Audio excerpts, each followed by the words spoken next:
Ladies and gentlemen, the Honorable Minister for External Affairs has arrived.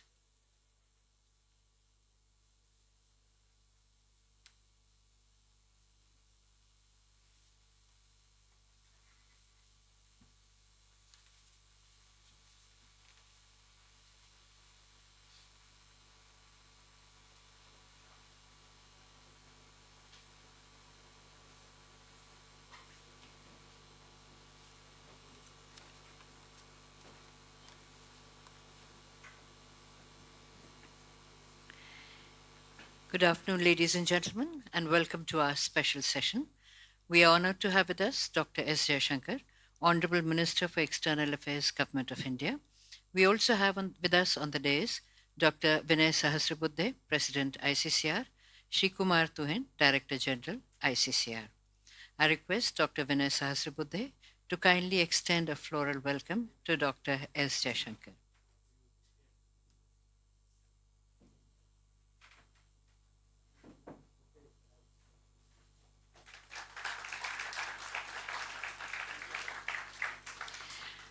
I request Dr. Vinay Sahasrabuddhe, President ICCR, to kindly make his welcome remarks.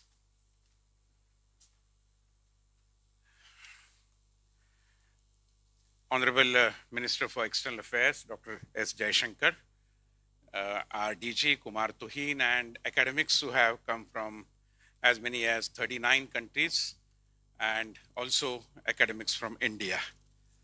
Dr. Jayashankar is here because he is also an academic. He has written several books, and when recently we had a kind of a seminar involving persons teaching international relations, he was very enthusiastic and keen and saying that I'm also a student of international relations. So somebody who is an academic at the core is here amongst us. Thank you very much, sir. Even though the parliament session is going on, he took out time and came over here. We are really grateful. Simply to give a background, these are the academics. Many of them are heads of departments, and as I said, representing several countries from Brazil to Japan and Sweden to Sri Lanka. So the entire, perhaps, global community is represented over here. Later on, they will be sitting in groups and discussing Buddhist studies, Sanskrit, Indology, music and dance, Indian classical music and dance, and yoga and Ayurveda. And the discussions will be led by senior academics representing apex level educational institutions, mostly government institutions in India. Tomorrow, they will also be discussing the career opportunities that could be made available to the students passing out of their departments, in which we are involving organizations like FICCI, CII, Tourism Development Corporation, and the Ayurveda Drug Manufacturers Association, so on and so forth. So it's a first of its kind, a unique exercise, and we are really happy that we are being blessed by a person no less than our Foreign Minister, Shri Jayashankar ji. Most welcome, sir.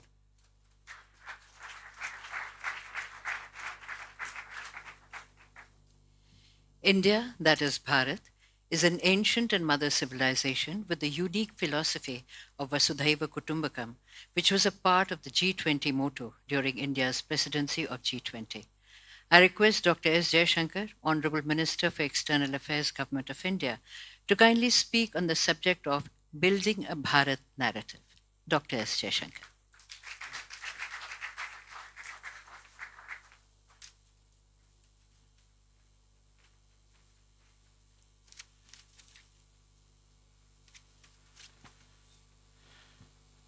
Dr. Vinay Sahasrabuddhe, Ambassador Kumar Tuhin, dear friends, first of all, let me say what a great pleasure it is to see so many of you assembled here. You are in many ways the pathways for India to the rest of the world.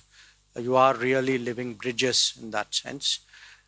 And I'm glad that ICCR has taken this initiative, not just this initiative, but many others, whereby all of you have opportunities really to build deeper bonds with India, because you have all dedicated your lives to India and an understanding of India. Therefore, when Dr. Sahasrabuddhe told me about this event, I myself was very keen to have an opportunity to come and share some thoughts.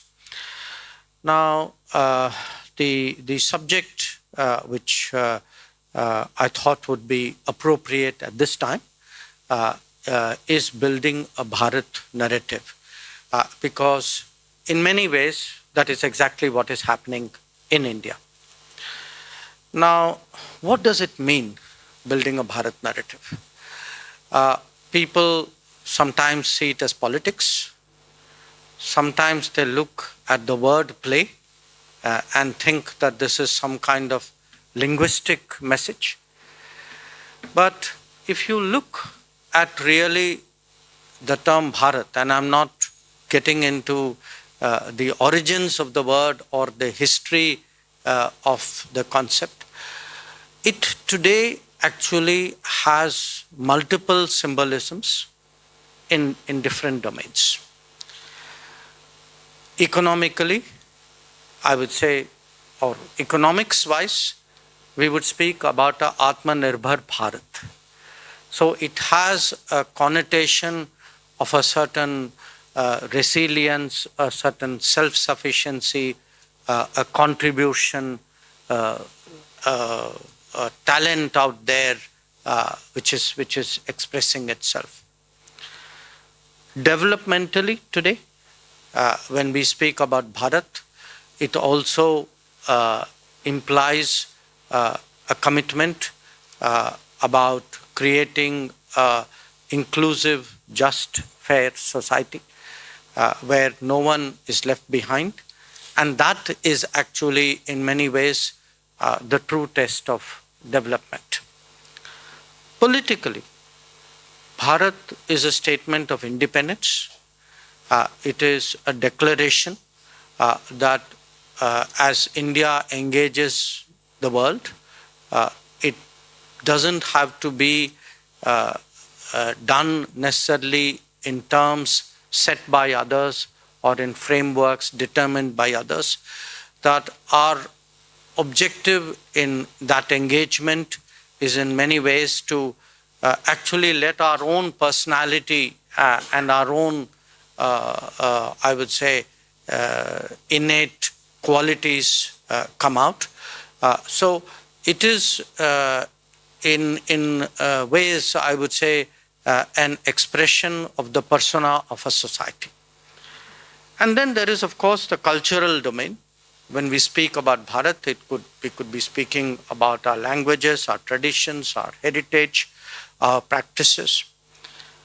And when it comes to the world, really the Bharat that we seek to set the narrative about is a Bharat which would like to be perceived as a Vishwamitra, as a friend which at crucial moments has really stepped up in a way in which countries and societies normally don't do in international relations. A society where people are still being vaccinated but is willing to share those vaccines with the rest of the world. A society where when we have a chance to assume a responsibility, like we did at the G20, that we did so with a cause and commitment for the global South.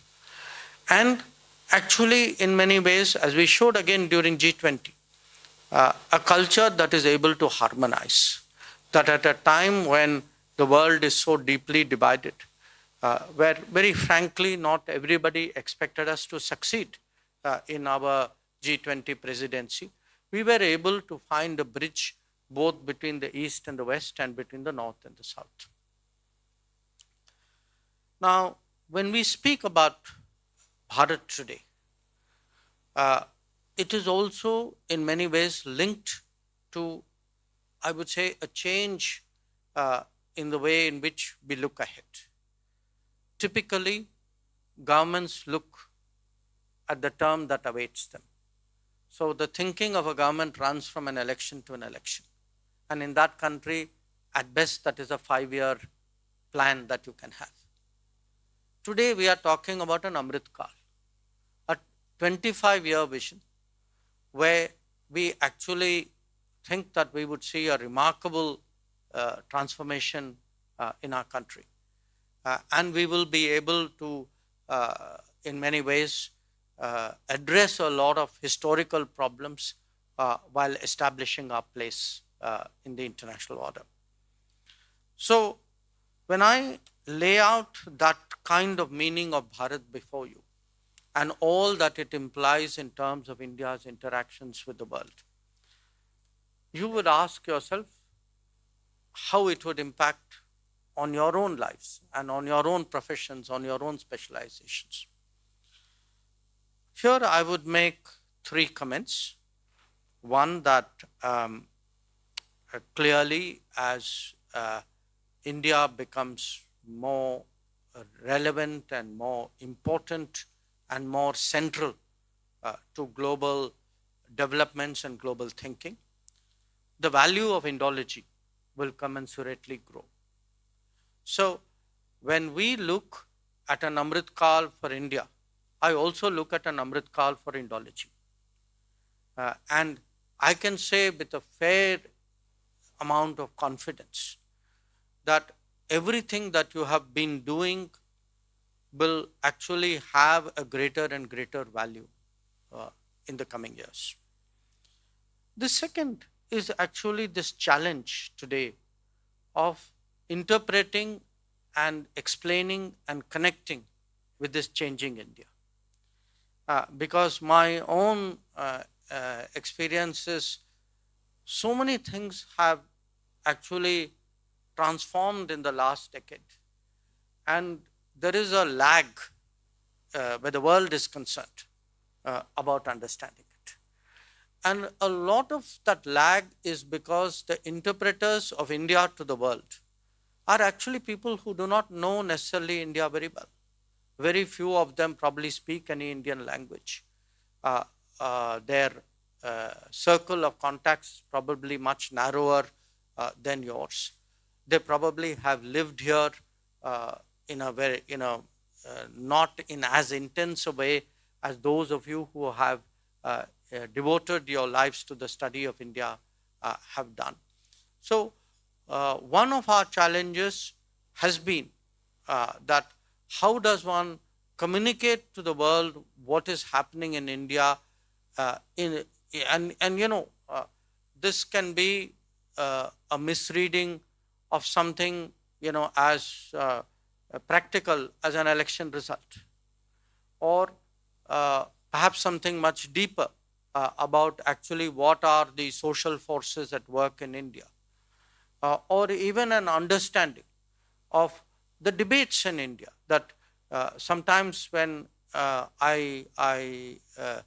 having participated in those debates at home, I listen to the versions abroad. I feel sometimes almost like we are in two different planets.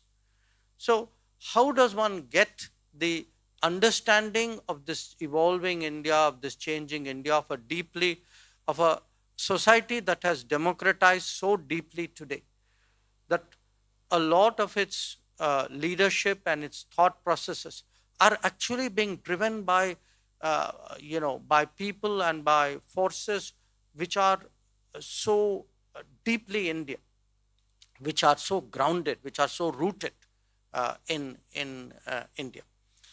And the third, of course, is to familiarize the world more and more with our culture, heritage, and traditions. Because at the end of the day, it is going to be more important for the world to understand the thinking of India.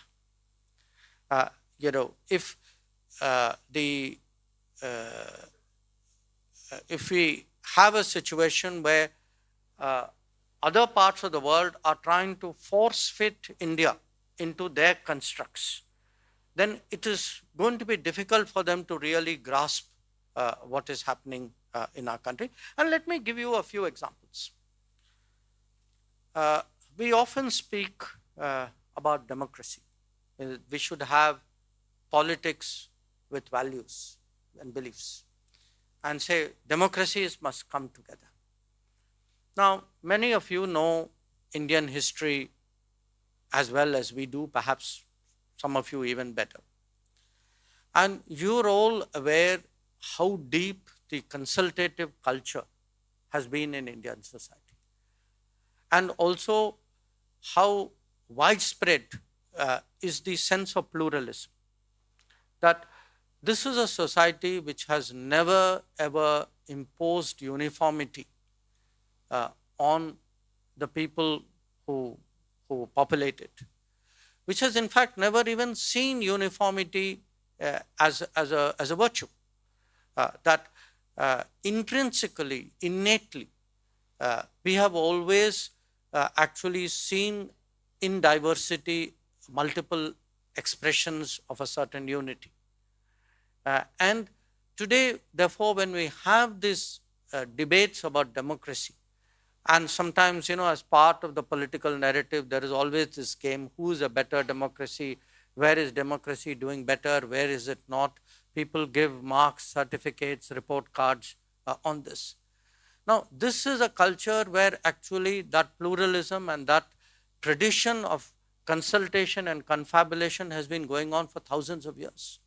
That if any of you looked at any part of India which you are studying, the first thing you would see is actually a kind of a group exchange on any subject which is under discussion. So, how to convince the world that democracy was not something which began with the 1950 constitution? That actually the Constitution of India reflected what were already deeply ingrained views in this country. Well, let me take a very different example.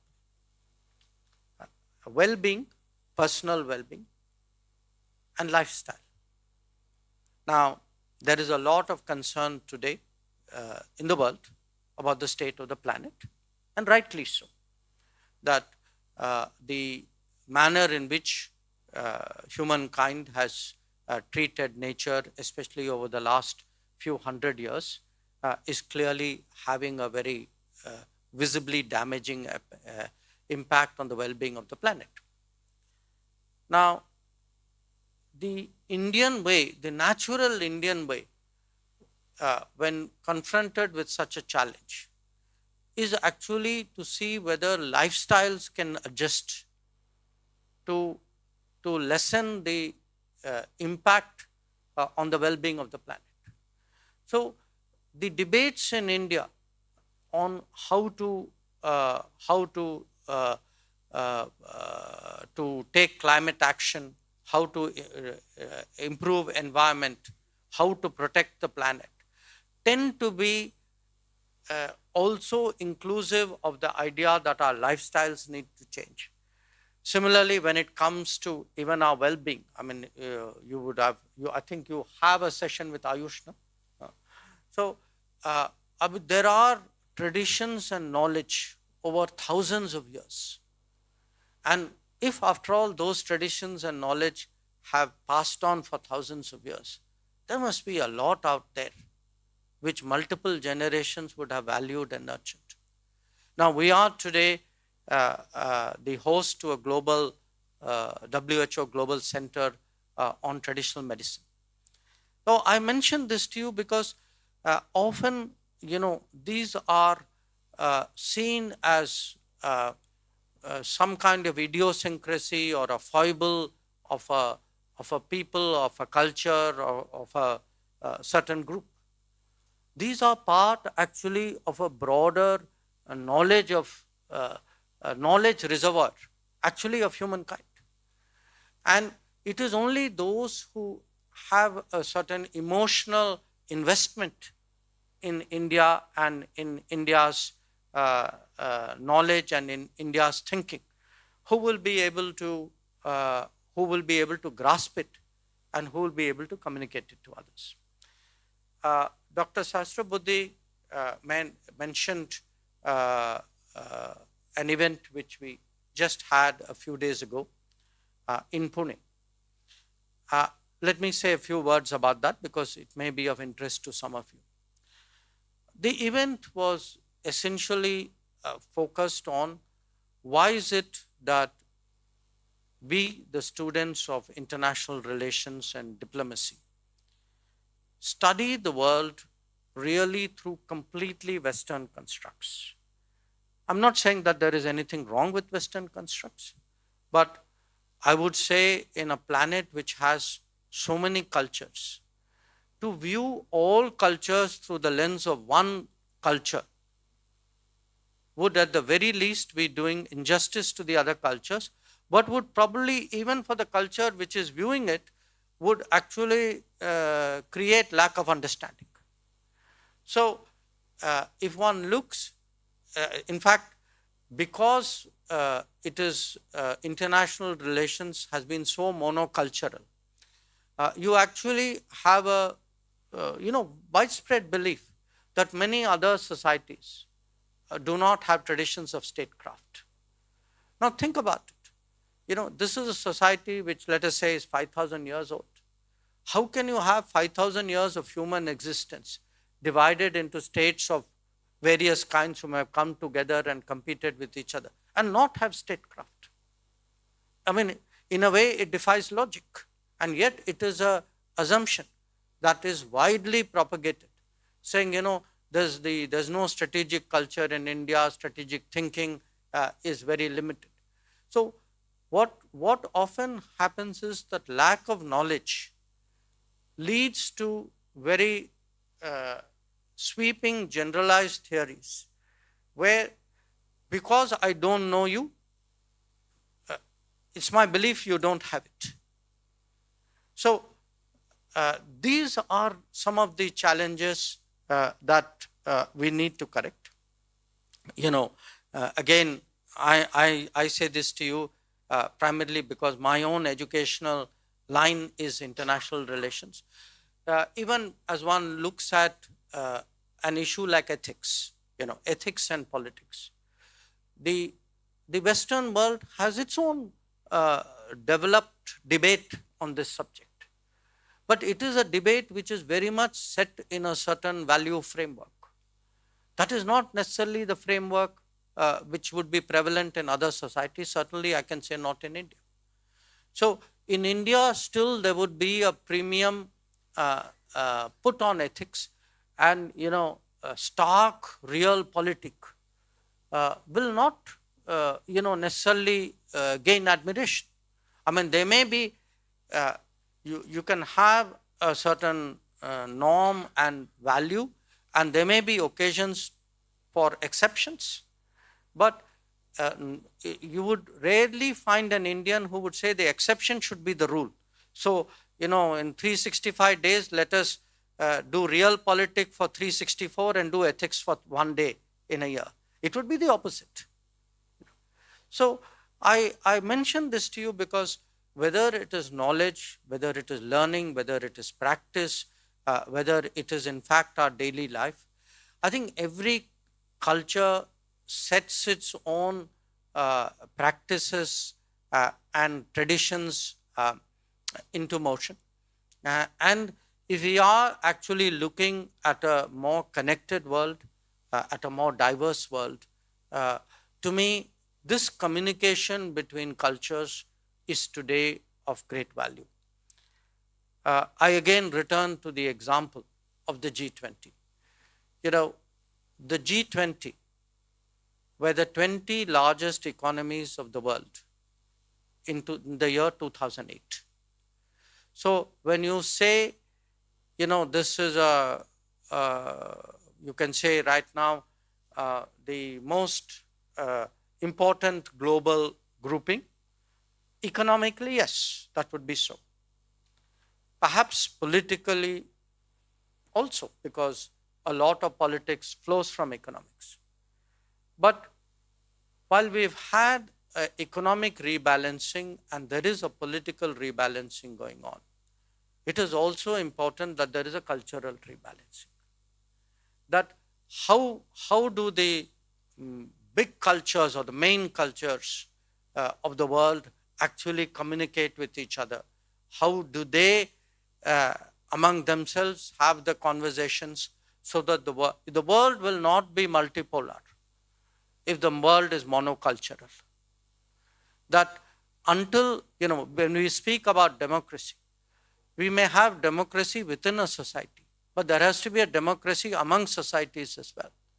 If there are 200 countries of the world, there are at the very least at least 200 cultures of the world.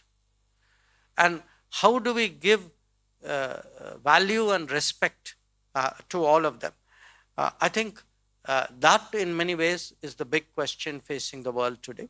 And for me personally, having worked in many embassies, I've seen how much Indologists have done in terms of shaping India's image and promoting an understanding of India in the countries and societies where they work. And I can only say that, my very presence here today is a statement of the value that we put to the work which all of you are doing.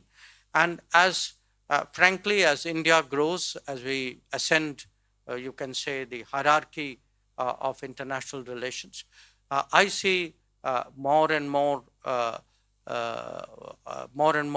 relevance and importance for what all of you are doing. And certainly, I would say in the last few years, ICCR has done an enormous amount to build closer ties with the Indologist community across the world.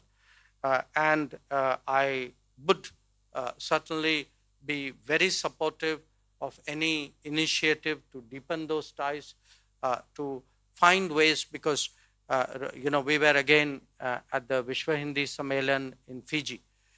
And I hope, if, for example, in future years, we see much more participation of those who teach Hindi and Sanskrit on such occasions, not just from India, but from across the world, but again, in India or even regionally.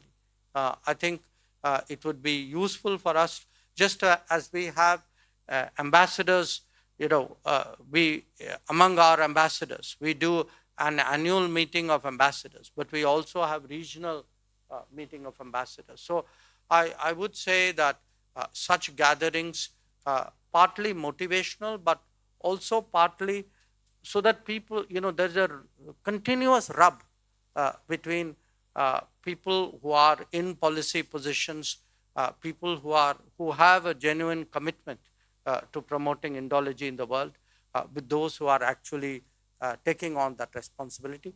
Once again, I want to say it's really a very great pleasure to meet all of you, and I wish your gathering all success. Thank you very much.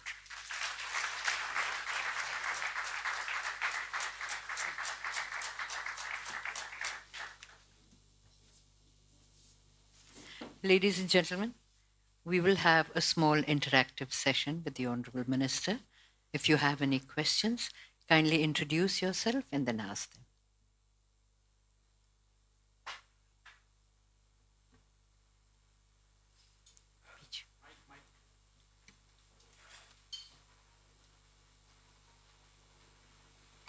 Hello. I'm Idmar Theodore from Israel, Indologist. Thank you so much, Minister for External Affairs, for a very enlivening and encouraging talk. It certainly makes us happy to hear that with India's growth, also our Indology will become more prominent or important. As you're an intellectual, I allow myself to ask something a little theoretical. You spoke about various ethical systems, Western and Indian. Now, the classical Indian system is Dharma, of course. And my question is, and it can remain theoretical, do you see a way of implementing Dharma in the current state of affairs, 21st century, kind of bringing that notion of Dharma into something practical which can work out in this time? That's the question. My short answer to you would be a yes, but it would be a very imperfect yes. Because what has happened is, in the last many centuries, the norms which were set actually were such that it justified winning at any cost. So it's sort of skirted the dharma issue by limiting it to very specific domains and activities. So the overall narrative is, in a sense, might is right and winner is takes all. That was the overall narrative, with sections where you would say, you know, I need rules here, I need a regime there, I need a kind of a value system here. When, after all, the whole purpose of any kind of international order is really to have a sense of restraint and a sense of accommodation and a sense of roots. So I certainly, you know, as a foreign minister, cannot tell you that the world right now is predominantly practicing it. But I would say, you know, there are ways of doing it. We may use different terms. I mean, we in today would use the term reputational cost. It has the same meaning. You know, after all, which country or which leader or which organization or which party would like to be perceived in a negative light? So I do think that to the extent that countries are willing to take that line, and you know, I gave this example of vaccines, that you know, the fact that a country itself in the midst of vaccination could give vaccines as far away as the Caribbean. You know, people are asking themselves in the Caribbean. This is the Caribbean. There were big vaccine production centers close by. There were big stockpiles of vaccine there. But why didn't they get it from those stockpiles? Why did it have to come from the other end of the world? So somewhere I think the idea of decency, the idea of humanitarian, you know, these are not, these are not NGO sentiments. They are actually of value in real life. And my sense is, if enough countries feel there is, even self-interest makes you, you know, you can practice dharma for self-interested reasons. So I would be very much with you in that.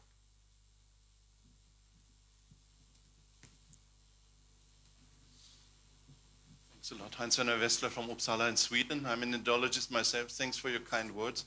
But it's very interesting. We see all over in the Western world where we have these small departments, traditional departments of Indology, in some places also South Asian studies or whatever you call the baby, that we are in a crisis. We are in a state of decline. As you know, a lot of these old chairs have been abolished in recent years or endangered at least. And the interest in Sanskrit, and the same is also true for Hindi, is on the decline just now. It's interesting. It doesn't fit to the growing importance, as you mentioned, the growing importance of India in international relations and all these things, and the awareness of India, the presence of India in the world. I don't have a clear clue to this question, why this is the case. It has to do with the Orientalism debate, of course. It has to do with changing knowledge economies in the West. It also has to do with the job opportunities. I see this in my own big department, where Chinese is the strongest language because of the job opportunities that go with Chinese. So I just wonder how, I mean, in a way, the strength of English in India is a big asset. I completely agree to that. It's very good. And let's say the sense of otherness, because we're talking of Indian knowledge system, the sense of otherness, I'm aware of the problem with the term otherness, of course, is stronger with China because of the non-presence of English there. So with India, I've personally seen this in discussions with people from other fields in the Chamber of Commerce and things like this. It's perceived as an Anglophone country, and which also means that we don't have to care so much about other knowledge systems and all these things. So that's the perception. I'm just talking in green terms. So what can we do to change this? It also, I mean, I belong to these people who try to support, in a way, the Hindi cause in the world. I've been in Fiji and all these things. So what can we do to get this thing with Hindi further on, so that it could eventually also create job opportunities, which is the key to strengthening Hindi, I believe.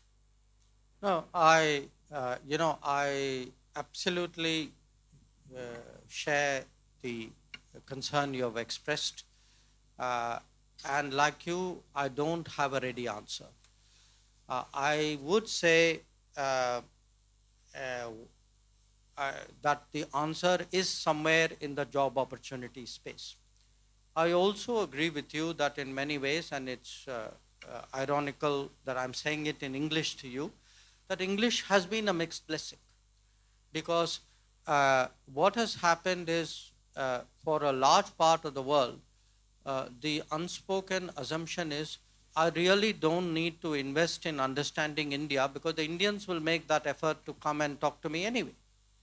So, and having lived in China, I know exactly the point that you are making, which is I look even in my own profession of diplomacy, when I look at the say the diplomats working and living in China, who will almost invariably study the language.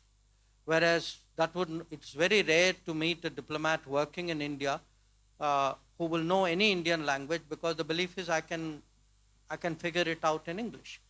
But here's the problem. Increasingly, it's a misleading method of actually gauging the feel and the thoughts of Indian society. It worked when you can say the thought processes of Delhi or of a relatively more limited circle were the thought processes of the national state.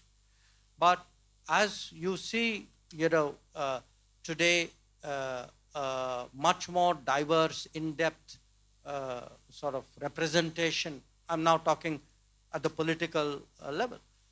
That is a very misleading assumption because those are no longer the people who you can say are setting policy or shaping the direction of the country.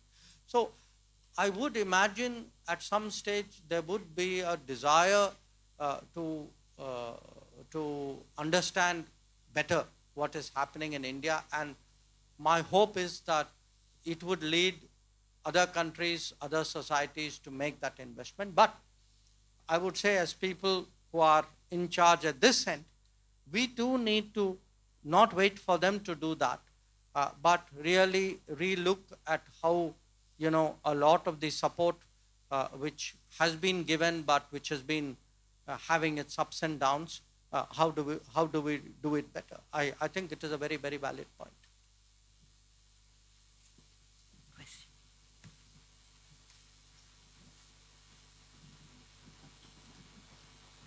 Thank you very much for your inspiring talk. Chris Kessler from Berlin, Germany. I still haven't quite understood where do you see the role for non-Indian ambassadors for Indian knowledge as per the Bharat narrative?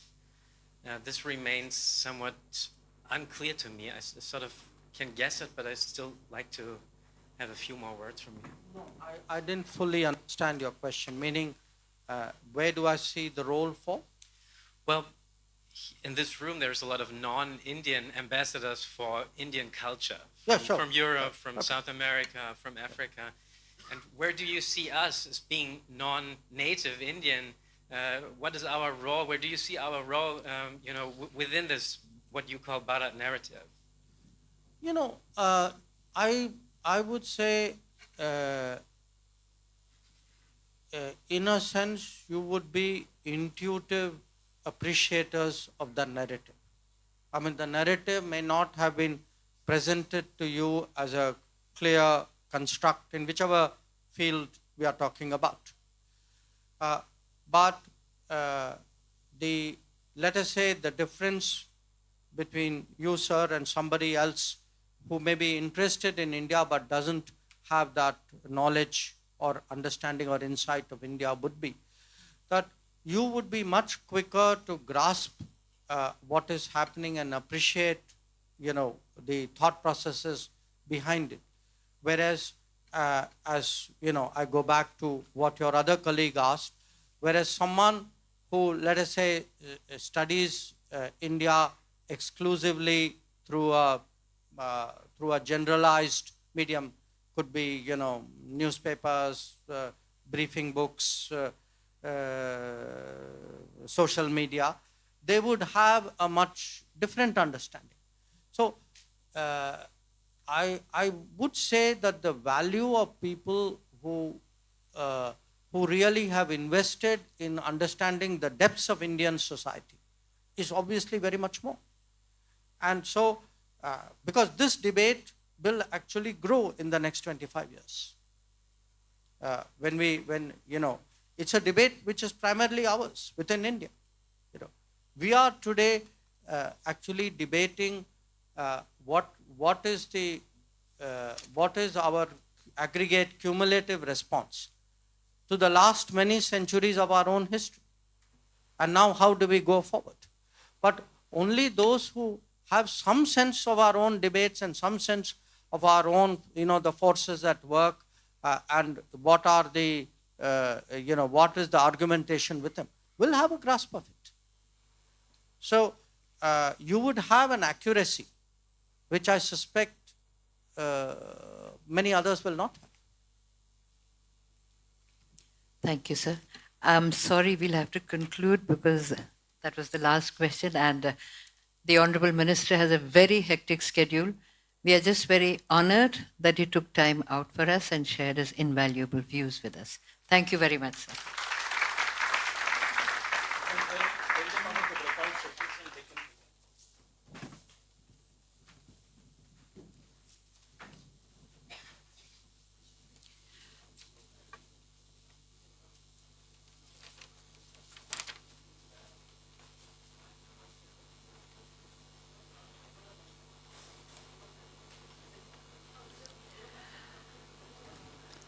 Ladies and gentlemen, we will now begin with our breakout sessions.